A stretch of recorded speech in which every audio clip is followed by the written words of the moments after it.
지난 7일 한 시민이 스스로 목숨을 끊었습니다. 노량진의 한 아파트 18층에서 투신을 한 건데요. 평소에 우울증 증세가 있었다고 합니다. 근데 문제는 이분이 한 3년 전에 국군 기무사령부로부터 불법 민간인 사찰을 당했었다는 건데요.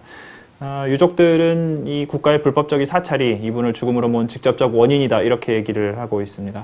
장수경 기자로부터 자세한 얘기 한번 들어보도록 하겠습니다. 장 기자님 안녕하세요. 예, 안녕하세요. 이 돌아가신 분, 이분은 누구이고 어떤 사람입니까? 예, 2009년 기무사 민간인 사찰의 주요 피해자 중에 한 분이시죠. 엄윤석 씨는 사찰이 드러나기 1년 전인 2008년 총선에서 관악을 지역 민주노동당 후보로 출마하기도 했는데요. 엄 씨의 지인들은 총선 출마가 사찰의 원인이 된 게 아닐까 추측하고 있습니다. 이 엄윤섭 씨가 국가로부터 사찰을 당했다는 이거는 어떻게 해서 밝혀지게 된 겁니까? 네, 지난 2009년 8월에 성수역에서 쌍용차 무조원들에 대한 경찰의 탄압에 항의하는 집회가 있었거든요. 당시 현장을 킥보드로 찍고 있던 기무사 신암계 대위가 현장에서 적히면서 들통이 났습니다. 신대위가 소지하고 있던 영상과 수첩을 민주노동당 당원들과 시민단체 사람들이 빼앗아 민주노동당 쪽에 넘겼고, 당시 민주노동당 이정희 의원이 이를 공개하면서 세상에 알려지게 됐습니다. 네, 그렇군요. 근데 이게 이분이 평소에도 이미 저 우울증을 알아왔다고 하는데, 네. 그렇다면 이분이 말하자면 이렇게 스스로 목숨을 끊으시게 된 것이 이 우울증 때문인지 아니면 이 불법 사찰 때문인지 명확하게 알 수 없는 거 아닌가요? 이 불법 사찰이 이분을 죽음으로 몰았다고 하는 그런 근거는 무엇입니까? 엄윤섭 씨 같은 경우에는 1986년 지인인 김세진 이주호 분신 사건을 겪으면서 우울증을 겪게 됐는데요. 약 20년 동안 병원 치료도 받고 우울증 약을 복용하고 계셨던 상태였고요. 근데 이제 문제는 엄윤섭 씨 아내 말에 따르면 사찰 이후에 굉장히 불안해하셨다고 해요. 집안에서도 이제 앉아 계시지 못하고 집 전화나 휴대폰 같은 경우에도 도청 우려가 있다고 생각하시고 지인들하고 연락할 때는 주로 공중전화를 사용했다고 합니다. 그리고 이제 한 자리에 오래 계시지를 못하고 또 이제 본인이 감내할 수 있을 정도면 혼자 삭히고 넘어가다가도 어떤 날은 눈빛 자체가 굉장히 흔들리고 간혹 이제 어서 징본 것처럼 옷이 찢어져서 오기도 하고 했다고 해요. 근데 이제 본인 느낌인지 사실인지 확인을 할 수 없는데 지난 2월에는 비행당하고 속이다가 신길역 근처에서 10m 아래로 떨어져서 5개월 동안 병원 입원을 하기도 했습니다.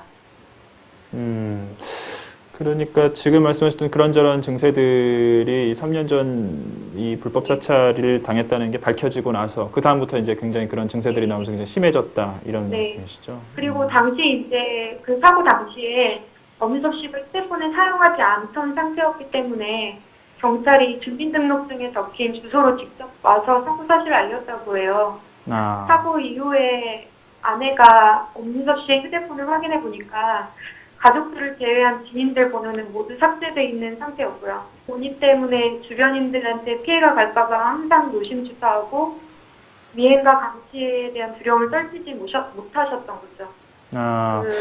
휴대폰에 있는 저 지인들의 전화번호까지 다 지워놨다. 네, 그리고 이제 자살 이틀 전에도 댁 돌아오셔서 뭐 좀 하려고 하는데 또 그쪽에서 달라붙어서 미행을 한다라고 말씀하시면서 안정을 찾지 못하고 굉장히 불안해하셨다고 해요. 그리고 평소에는 잘 하지도 않던 말인 미안하다는 말을 아내에게 계속 하시고 그리고 이제 그 다음날 집을 나간 뒤 이틀 뒤 목숨을 끊으신 거죠. 이 엄윤섭 씨처럼 기무사로부터 사찰을 당한 분들이 또 여러 분 더 계시잖아요. 그분들 한 10여 분하고 이렇게 다 전부 다 이렇게 뭐 전화도 하시고 해서 인터뷰를 다 하셨다고 들었는데, 이제 고생을 하셨습니다. 뭐라고들 그렇게 얘기를 하시던가요? 먼저는 이제 엄윤섭 씨 소식을 전하면서 그 소식을 들었을 때 다들 깜짝 놀라시더라고요. 그리고 이제 본인이 겪은 사찰 공포에 대해서도 이야기를 하시고요. 사실 근데 누군가 나를 감시하고 살핀다고 생각하면 직접 겪은 사람들은 알겠지만 굉장히 두려운 일이거든요. 보이지 않는 존재를 대상으로 싸우는 일이니까요. 사찰로 색색이는 초기보다는 많이 아문 것 같은데요.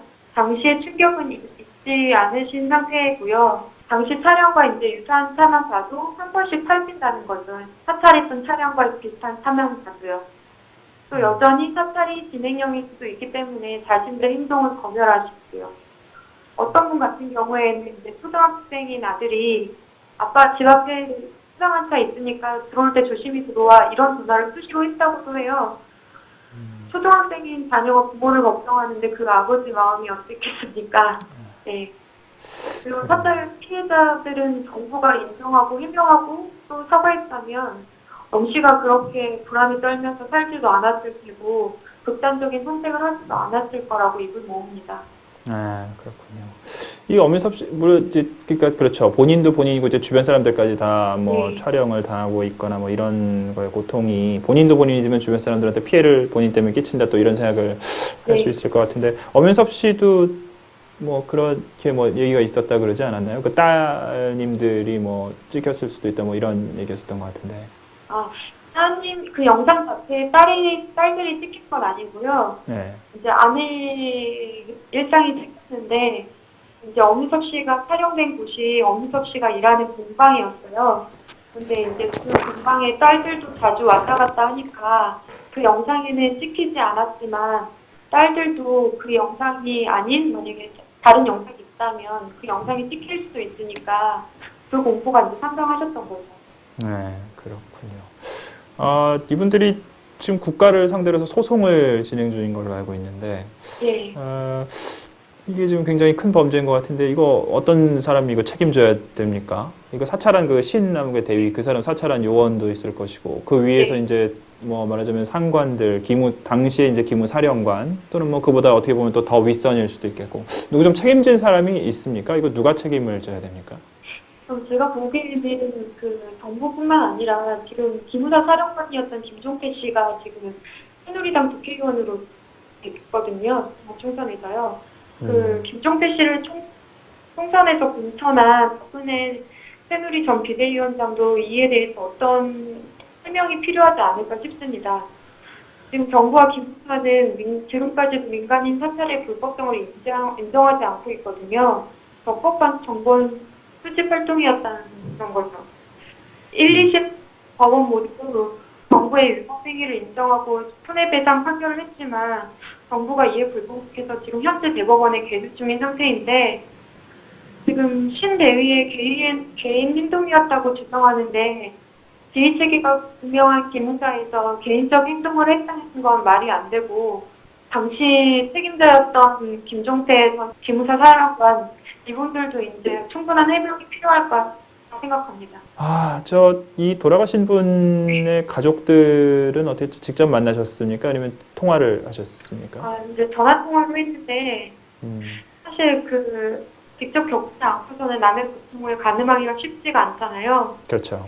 네, 근데 피해 당사자뿐만 아니라 가족들에게도 또 다른 상처를 남긴 것 같아요. 근데 사실 엄윤섭 씨 아내분이 전화통화 인터뷰할 때 목소리가 굉장히 담담하셨어요. 근데 그 부분이 저는 더 가슴이 아프더라고요. 그런데도 슬퍼하지 못하시고 그냥 혼자 온전히 감당하시는 것 같아서 좀 많이 안타까웠습니다. 네, 그렇군요. 네, 장 기자님 말씀 잘 들었습니다. 예, 감사합니다. 불법 사찰의 책임자는 금배지를 달았고 그 피해자는 세상을 떴습니다. 살아있는 다른 피해자들도 굉장히 지금 고통을 겪고 계시고요. 굉장히 이거는 국가가 저지른 굉장히 악랄한 범죄라고 할 수 있을 것 같은데 뭐 어물쩍 넘어갈 일은 아닌 것 같습니다. 처벌도 필요하고 진심 어린 사과도 필요한 것으로 그렇게 보입니다.